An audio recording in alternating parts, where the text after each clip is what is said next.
সামান্য কিছু লাইক, সামান্য কিছু কমেন্ট, সামান্য কিছু ভিউজ, সামান্য কিছু ভাইরালিটি, এগুলোর জন্য আজ আমাদের কিছু আলিম, যারা আলিম নামে নামদারি আলিম, তারা আজ ফেসবুকে, ইনস্টাগ্রামে, হোয়াটসঅ্যাপে এবং বিভিন্ন রকমের সোশ্যাল প্ল্যাটফর্মগুলোতে এমন এমন ভিডিও আপলোড করতেছেন, এমন এমন ভিডিও পোস্ট করতেছেন যেগুলো ইসলাম বহির্ভূত, শরিয়া বহির্ভূত, এবং এরা এগুলো করার কারণে ইসলামের অত্যন্ত বেশি ক্ষতি হচ্ছে।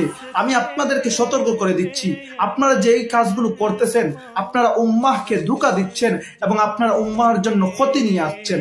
আপনারা হলেন উম্মাহের জন্য দেখেন পথ প্রদর্শক হবেন, আপনারা উম্মাহকে সঠিক পথ দেখাবেন, কিন্তু আজ আপনারা নিজেই উম্মাহকে গুমরা করতেছেন। আপনারা নিজেই গানের ভিডিও আপলোড করতেছেন, আপনারা নিজেই গানকে প্রমোট করতেছেন, আপনারা নিজেই বাজনাকে প্রমোট করতেছেন।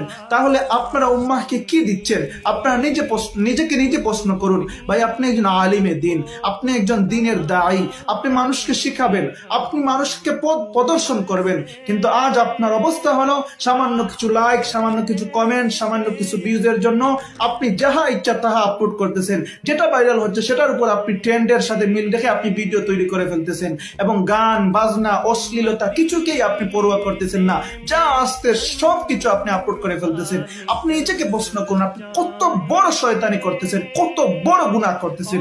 এটা আসলে অত্যন্ত বড় গুনাহ। সাধারণ লোকের জন্য যদি এটা এত বড় গুনাহ হয়, তাহলে আপনার জন্য এটা বহু বড় গুনাহ।